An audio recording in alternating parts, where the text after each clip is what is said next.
Bloodshed and Roses, Chapter 1, Arranged Marriage. I was preparing the bride for the wedding. She did not look happy about being married to the man who is going to be with her for the rest of her life with. I felt bad for her. The man she was going to marry is a mafia boss named Alex D. Taylor. He is a ruthless man who takes pleasure seeing his victims in pain and bloodied. And he is my boss. I have been his right-hand man for many years. You look beautiful in your dress, I said to lighten up the mood a bit. She did not look at me at all.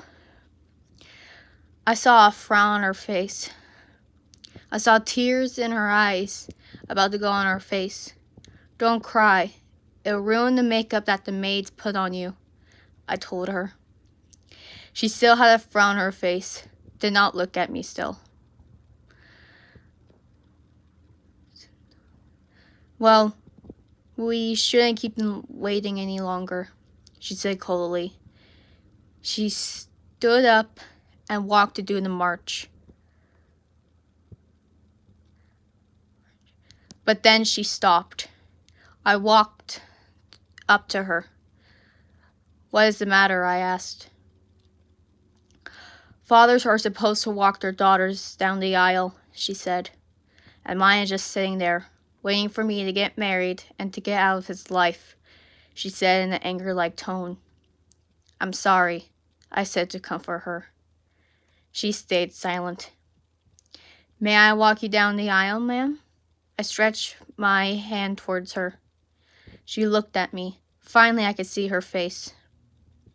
She was beautiful. Her eyes were sad, but I saw a little bit of hope in them when I said those words. And I saw a smile, a sad one, but she found a way to make it warm. Yes, she said in a soft tone of voice. I grabbed her hand, and we did the wedding march. As we marched down the aisle, people were staring at us, but it felt like people were staring at me, judging me for walking with her. But the dad was giving me a dirty stare. It screamed, "What are you doing?" to me.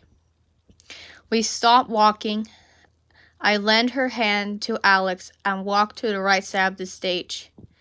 And I can see my daughter, Lilith Christopher.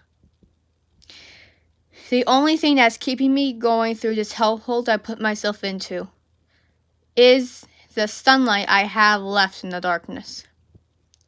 She looks just like her mother, but she has my eyes. I wish my beloved Ellen could be here to see her. I lost my Evan while giving birth to Lilith. My heart was shattered when the doctors told me. Ellen and I were childhood friends and it's been like that throughout college until I told her my love for her. And the wedding was beautiful. We had it in Japan during the cherry blossom season. I remember that she always talked about this season throughout high school. As all the memories came back to me, a tear rolled down my cheek. I quickly wiped it away before anyone saw it. I do, she said. By the power vested in me, you may now kiss the bride, the priest said, and they sealed it with a kiss. The wedding was a typical wedding, but dull. No cheer, no laughter. It felt more like a funeral than a wedding.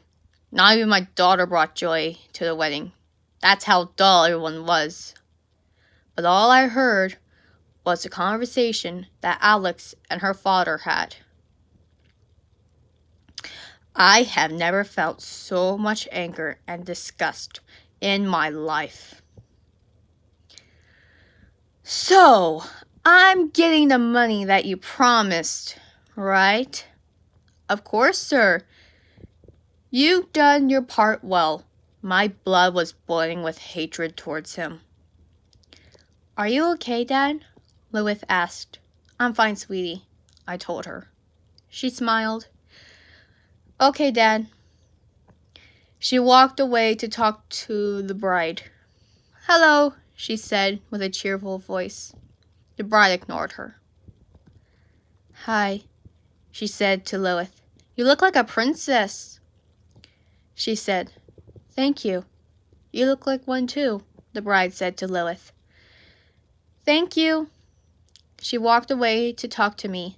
She's a nice lady, Dad, Lilith said to me, overjoyed. I'm sure she is, I chuckled. Then it was time for the dance. I was dancing with my daughter while keeping my eye on the bride.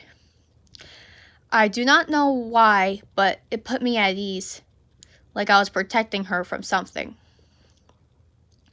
But I still felt a type of guilt in my gut. I had a bad feeling that she will never feel happy again, or at least not with him. He is not an affectionate person. I know that he'll treat her like a useless burden that people wish they were gone. I was afraid for her health. Dad, Lois said to me. Yes, sweet pea? Are you okay? She asked me. Honey, can you be that nice lady's friend? I asked her. Okay, she said with joy. My gaze was right back on her throughout the dance. The wedding was ending as people were starting to leave. The last person was her father. Seeing him made me pissed. For a good reason. Goodbye, Dad, I love you. You're nothing more than a pathetic excuse of a daughter. I want to punch him in the face and break his teeth. He left as soon as he said those words to her. Alex said nothing but stand there and look like an idiot for once, then walk away like nothing happened, like his father-in-law just insulted his wife. Then my daughter walked up to her. I don't think you're pathetic, miss, she said. You're awesome, she said with a joyful yet supportful voice. Thank you, the bride said to Lilith. She saw Alex and ran away to me. She was always afraid of him because to her, he was scary. The scary man is with a nice lady, Dad. I know, honey. I do not blame her for fearing him. He scares me sometimes, seeing him doing terrible things to people to get the information that he wants. I remember the ones that are the most gruesome things he has done to people. As I was remembering the sins I've seen throughout the years, I asked myself, what have I got myself into? Ellen was right about this. She was always right about things. I've always listened to her in bad situations. I only wish I'd listened to her then. Are you all right? I heard a voice calling to me. It was the bride. Yes, ma'am. I'm all right, I said to her. Thank you for walking me down the aisle earlier, she said with a warm smile. You're welcome, ma'am, I said to her. And if you don't mind me asking, what is your daughter's name? Wait, how do you know I have a daughter? I said with concern in my voice. She called you Dad, unless you're... Oh, I apologize. Yes, she is my daughter, Lilith, I replied. That is a beautiful name for a beautiful child, she said to me. No one has ever said that about her like that. Lilith gets ignored by everyone, either because they're working or because they are talking with their friends.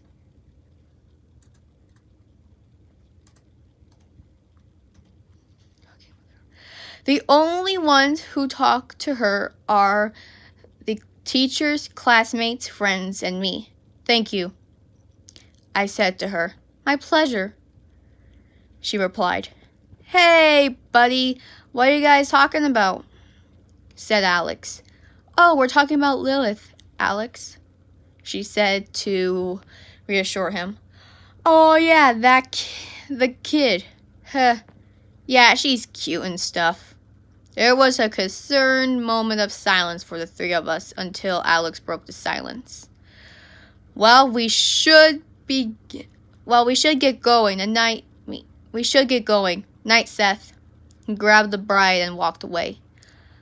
Bye, said the bride. Good night, I replied to them. Please be okay, I whispered to myself, then looked for my daughter. I found her drinking more fruit punch. You know, that tastes like water, right, honey? I asked her. This is the only drink that doesn't have grown-up juice, Dad, she replied while making a pouty face. I chuckled while saying, that's my girl. Does that mean I can stay up tonight? She asked with curiosity. Absolutely not. You're lucky that the wedding was on this weekend. Aw, man, so close, she said with defeat in her voice. Come on, I said. Let's get you into bed. I picked her up and walked to her room. Now, go brush your teeth, your hair, and I'll pick out your PJs. Okay, she said. She went to her bathroom and did what she was told, and I was looking for what PJ she was going to wear. I picked out her favorite PJs, a royal blue PJ with yellow stars on them. She walked out of the bathroom. Yay, my PJs, she said with joy. Yes, honey. Put it on. Okay. Sorry, I just have to make a... Yes, honey, now put them on. Put it on. Okay. I went out of her room to let her get dressed. Done. I heard her through the door and I came inside her room. Now let's tuck you into bed. Without missing a heartbeat, she went to bed.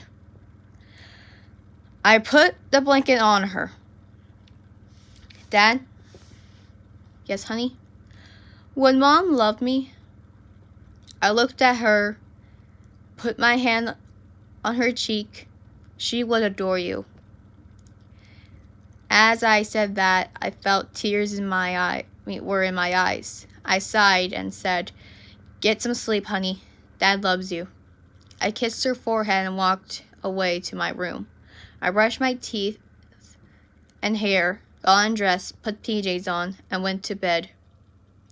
I stared up to the ceiling with tears in my eyes. They were rolling down my cheek. Ellen, I love you so much. I'm sorry. I cried myself to sleep that night, alone. But I felt a cold presence. Was that my beloved Ellen? I can't tell. That's chapter 1 of Bloodshed and Roses. If you like it so far, or want to hear other stories, subscribe to my channel and click the notification bells. Thank you. Have a good day.